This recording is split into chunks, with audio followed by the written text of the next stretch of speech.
معروف تحقیقاتی صحافی فخر درانی نے روزنامہ جنگ کے لیے اپنی رپورٹ میں دعویٰ کیا ہے کہ اثاثہ ریکوری یونٹ کے سابق سربراہ شہزاد اکبر کے دستخط شدہ معاہدہ رازداری کے پوسٹ مارٹم سے پتہ چلتا ہے کہ تب کے وزیر اعظم عمران خان نے سارا عمل خفیہ اس لیے رکھا کہ اس میں ان کا اپنا کردار بے نقاب نہ ہو۔ فخر درانی کے مطابق اس معاہدے میں برطانوی نیشنل کرائم ایجنسی کو بحریہ ٹاؤن کی ضبط شدہ رقم سپریم کورٹ کے رجسٹرار کے اکاؤنٹ میں ٹرانسفر کرنے کا پابند بنایا گیا تھا، حالانکہ یہ رقم حکومت پاکستان کے خزانے میں جانا تھی۔ معاہدے میں اس بات کو یقینی بنایا گیا کہ یہ تب تک خفیہ رہے گا جب تک قانوناً اسے افشا کرنے کی ضرورت پیش نہ آئے۔ اس صورتحال کے تناظر میں بحریہ ٹاؤن کے ساتھ حکومت کے تعاون پر سنگین سوالات اٹھتے ہیں۔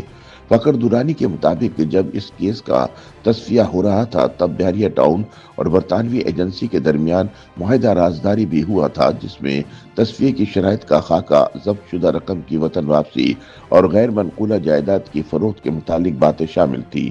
حکومت پاکستان نے یقین دہانی کرائی کہ وہ معاہدے کی تفصیلات خفیہ رکھے گی اور افشا نہیں کرے گی۔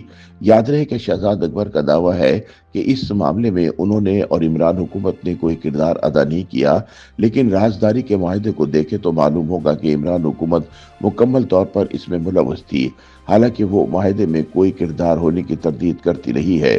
رازداری معاہدے کی شق 2.1.1 پر مرزا شہزاد اکبر کے دستخط ہیں، جس میں لکھا ہے کہ معاہدے اور فریم ورک معاہدہ دونوں کی شرائط خفیہ رہے گی۔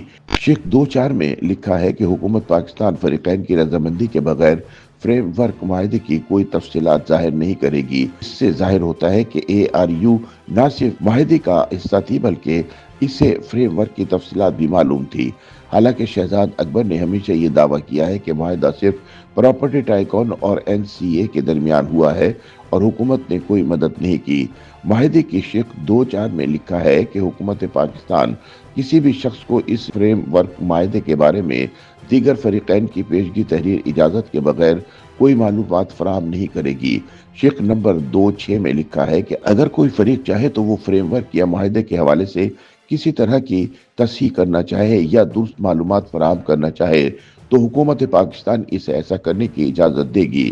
شق نمبر 2، 3، 4 حکومت پاکستان کو عدالتی حکم، ریگولیٹری باڈی یا قانونی معاملات میں اپنے مفادات کے تحفظ کے لیے معلومات افشا کرنے کی اجازت دیتی ہے۔ اسے ایسا کرنے سے پہلے متعلقہ فریقوں کو مطلع کرنے اور ان سے مشورہ کرنا ہوگا۔ معاہدہ رازداری کے علاوہ عمران خان کی حکومت نے پراپرٹی ٹائکون کو بار بار بیرون ملک سفر کرنے کی اجازت دی۔ فخر درانی کے مطابق مجموعی طور پر پراپرٹی ٹائکون کو 20 مرتبہ باہر جانے کی اجازت دی گئی۔